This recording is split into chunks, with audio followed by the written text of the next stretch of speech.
Vitamine V, le coaching commercial vitaminé avec Alain Mulleris.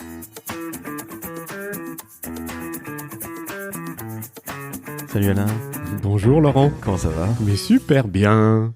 Écoute-moi, ça va, je sais pas dire, bref, je vais te la faire courte Alain. Vas-y. Ouais, je suis un peu embêté. Chaque fois que je fais de la vente, tu sais bien que j'adore ça, Mais oui. j'ai toujours un vrai problème avec le prix. Je deviens tout petit. Je ne sais pas quoi faire, alors on en discute suffisamment dans ton podcast. Oui. Je ne sais pas quoi faire Alain. Tu veux que je t'explique ce qui se passe? Explique-moi. Eh bien écoute, nous avons la chance d'avoir un invité, qui est Romain Bouvet, autour de la table. Le retour de Monsieur Bouvet, le docteur en psychologie sociale et cognitive. Tu es de retour, Absolument. Romain? Bonjour Romain. Bonjour Alain, bonjour Laurent. Bonjour, Merci Romain. encore pour l'invitation. Ouais, je t'en prie. Romain, je le disais à Alain, à chaque fois que je présente le prix de mon offre à l'agence, je suis toujours très très très mal à l'aise. Et je pense, Alain, qu'il y a énormément de commerciaux qui sont dans le même cas, qui sont comme moi. Tu as déjà vu ça, toi, en formation, en coaching? Dans beaucoup de formations, j'ai des commerciaux, même des dirigeants, qui me disent qu'au moment où ils annoncent le prix, ils sont mal à l'aise avec leur prix. Est-ce qu'on pourrait parler de psychologie du prix? Là, on se retourne vers toi, Romain. Hein. Ah ouais, là d'un seul coup, tous les regards convergent. Alors Alain, tu viens de donner un exemple et qui est une vraie problématique. Quand un commercial a du mal à donner son prix, ça veut dire qu'il hésite ou qu'il ne croit pas à son prix ou qu'il a peur de la réaction du client. Absolument. Exemple, dans une expérience, on a observé des commerciaux qui avaient obtenu plusieurs refus. Et en cumulant le refus des clients ou la réaction des clients qui disaient « Oh, c'est cher !» ou même le non-verbal des clients qui reculaient, eux, ils enregistrent ça en mémoire comme un apprentissage et donc ils ont associé le prix comme un moment douloureux avec leurs clients. Donc, forcément, le cerveau, il enregistre cet événement, il sait que c'est un événement qui est négatif. Et donc, quand ils vont donner le prix, ils vont anticiper les réactions du client et ils vont hésiter, ils vont pas être très bien. Et le problème, c'est que par contagion émotionnelle, si vous doutez, alors le client va douter. Il va le voir, l'hésitation, et ça va créer l'hésitation chez le client. Ça va créer une émotion qu'il n'avait pas forcément envie d'avoir ou qu'il n'aurait pas forcément eu en fait.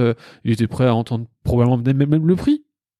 Et donc le premier point, c'est justement, comme tu disais, que non, la présentation du prix, c'est déjà un entraînement de bien le présenter avec une très très grande clarté parce que c'est un moment d'angoisse aussi pour le client.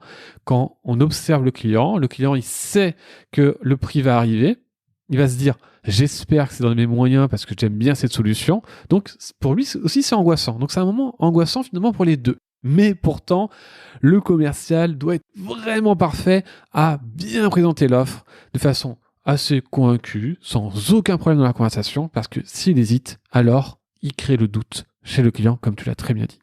J'aime beaucoup ton idée de s'entraîner à bien exprimer le prix. Moi, je dis souvent en formation qu'il faut mettre dans la même phrase le prix et le bénéfice que le client va en retirer, justement pour déclencher encore une émotion positive. Qu'en penses-tu? C'est une excellente technique. Tu me soulignes un point important. J'ai eu beaucoup de mal à enlever cette mauvaise habitude. On conseillait à des commerciaux, donc à mes commerciaux notamment, de donner le prix et de laisser un silence après pour mettre le client dans l'inconfort. Je trouve cette technique déjà vraiment pas éthique. À quel moment on doit mettre dans l'inconfort notre client face au prix? Et contre-productive en plus. Et c'est totalement contre-productif. C'est le pire conseil qu'on peut donner. Non, le prix c'est quelque chose de naturel. On le donne naturellement et on peut l'associer avec un bénéfice. C'est une excellente idée. Romain, c'est passionnant. On arrête avec ce fameux blanc qui finalement est en train de tout foutre en l'air, si je puis dire, dans la relation. Mais est-ce que tu peux donner justement tout l'inverse? Quand on donne le prix, donner cette émotion positive et ce bénéfice, qu'est-ce que tu dirais par exemple? Par exemple, si je vends des fenêtres ou un site internet, dès que la personne va dire très bien, ça me plaît, c'est ce que je pense que c'est ce qu'il nous faut. Aujourd'hui, combien ça nous coûte? Alors, on peut laisser le client poser cette question, on peut nous, sans problème, présenter le prix avant qu'il nous pose la question. Il n'y a pas vraiment de règle en réalité, ça dépend du contexte, bien évidemment. Et ensuite, on peut enchaîner en disant, voilà, pour avoir un site internet qui va permettre de convertir vos clients, donc quand ils arrivent, qu'ils disent « Ah ouais, c'est génial !» et avoir toute la structure qui pousse à remplir le formulaire. Et là, on va décrire, on va avoir donc un travail de positionnement, de marketing, on met un peu notre travail. Et là, on peut dire, là, on va être à 6 500 € pour 5 pages. Et on enchaîne directement, ce qui va comprendre, du coup, bon, on dit pas du coup, 5 jours en faisant ça. Et voilà comment je l'explique naturellement et comment ça passe, c'est très très bien. Tu insistes sur le point naturel. Je trouve en effet que c'est très important. Il faut donc répéter, comme tu le disais Alain. C'est-à-dire qu'à un moment, il faut s'entraîner, tout simplement pour que ce soit une seconde nature. On est bien d'accord ? Totalement. C'est un moment clé, l'annonce du prix, l'annonce du tarif. Je reviens encore à une analogie sportive. C'est comme un sportif qui rechercherait le geste parfait. Le geste parfait, même si on est doué, on l'a jamais du premier coup. Et c'est que par la répétition de l'acte, du geste, qu'à un moment, on trouve son geste parfait. Et c'est vrai que moi qui accompagne beaucoup de commerciaux sur le terrain, je me rends compte que l'annonce du prix est tellement redoutée par le commercial qu'évidemment, elle tombe comme un cheveu sur la soupe face au client qui comprend le doute que peut avoir le commercial dans les bénéfices.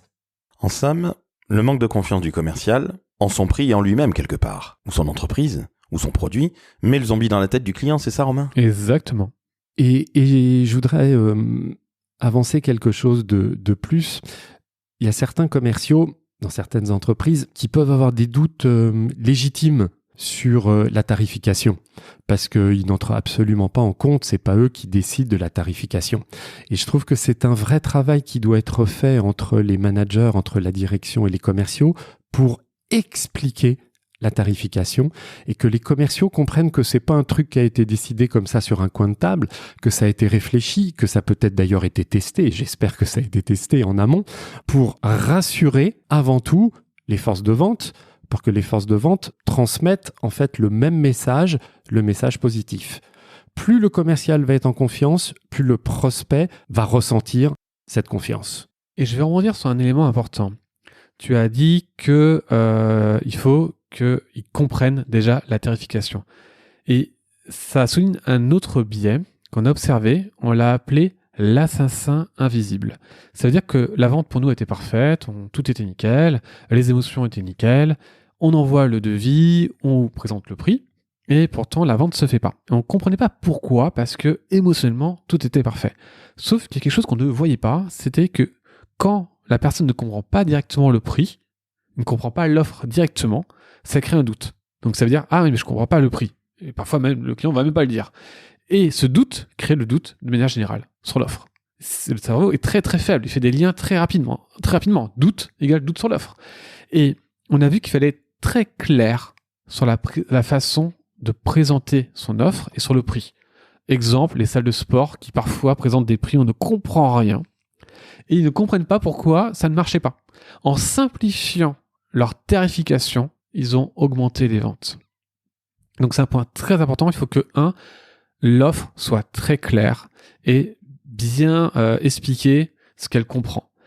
Maintenant, on peut aussi ajouter des techniques de présentation de prix. Notamment, on peut ajouter un leurre. Alors, le leurre, en effet, c'est une technique qui marche tristement très bien. Le client, il ne sait pas ce qui est cher ou pas. D'ailleurs, un client, il ne sait pas le vrai prix d'une prestation.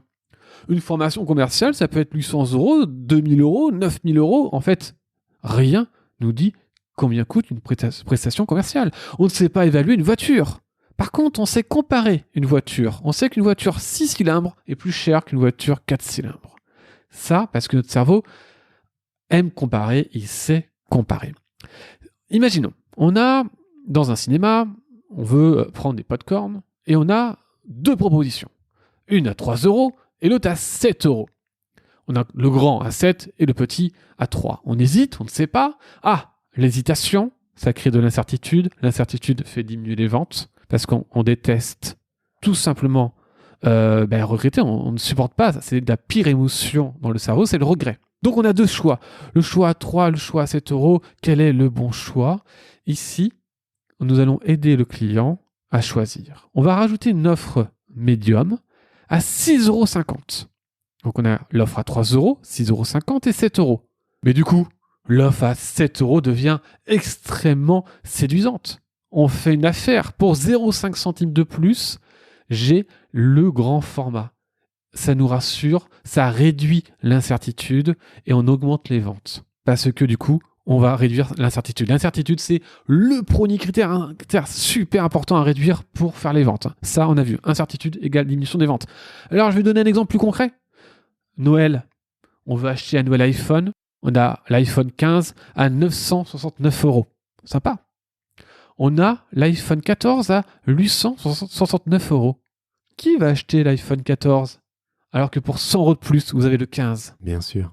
Et donc ça, c'est ce qu'on appelle le leurre. C'est une option que personne ne va acheter, mais qui va aider le client à comparer l'offre et à le rassurer dans ce choix. En somme, ça va servir de lièvre quelque part pour l'offre à 7 € versus 6,50, autant mettre 50 centimes de plus ou 100 € de plus d'un iPhone 14 à 15.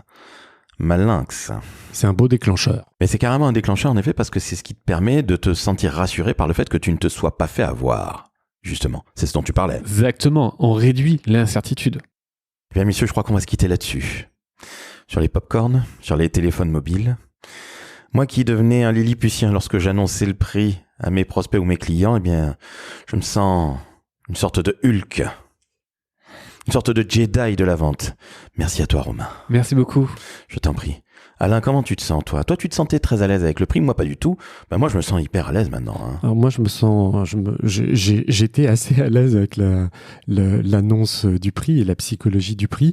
Et je voudrais juste rajouter une petite notion et l'importance des termes qu'on va utiliser justement pour engendrer une émotion positive. Je parle jamais de prix, je parle jamais de tarif, je parle d'investissement. Et non pas une dépense, c'est bien ça. Absolument. Oh là là, on va se quitter là-dessus encore une fois. Qu'est-ce que c'est magnifique. Alain, je suis un nouvel homme, merci Romain. Je suis un new man, un nouvel homme, je n'en peux plus. Écoutez, chères auditrices, chers auditeurs, vous n'allez pas mettre 5 étoiles. Vous allez en mettre 12. Allez. 12 13 12. Allez, 12 étoiles. On reçoit Romain Bouvet pour la deuxième fois avec Alain. Alain, je crois que Romain peut revenir une autre fois s'il y avait lieu. En tout cas, un immense merci de participer à ce podcast et merci pour tes apports, Romain. Merci beaucoup pour l'invitation, c'était un vrai plaisir. Merci à toi Romain, c'était absolument passionnant et encore une fois je le dis, on n'est pas au doigt mouillé, on n'est pas à l'instinct commercial ou de chasseur ou de tueur entre guillemets, là on est sur des preuves scientifiques. Donc que nos auditrices et auditeurs comprennent bien les choses, ce que nous a dit Romain va nous aider. Qu'on soit mal à l'aise avec un prix ou pas, ou dans un autre épisode où on parlait d'émotions positives, comment vendre plus grâce aux neurosciences, eh bien on est justement dans du concret. Merci Romain. Merci beaucoup. Alain, c'est 12 ou 13 étoiles, je ne m'en souviens plus, mais aussi c'est peut-être mettre un petit commentaire sympathique sur Apple Podcast. Absolument, restons dans l'émotion positive, lâchez-vous sur un super commentaire. Puis abonnez-vous. Mais évidemment. Parce que quand on reçoit des hommes comme Romain, il faut qu'on soit tenu au courant. Et rien de tel d'avoir une petite capsule audio chaque mois pour venir challenger vos pratiques et votre démarche commerciale. Romain, Alain, je te dis à très bientôt. À très bientôt.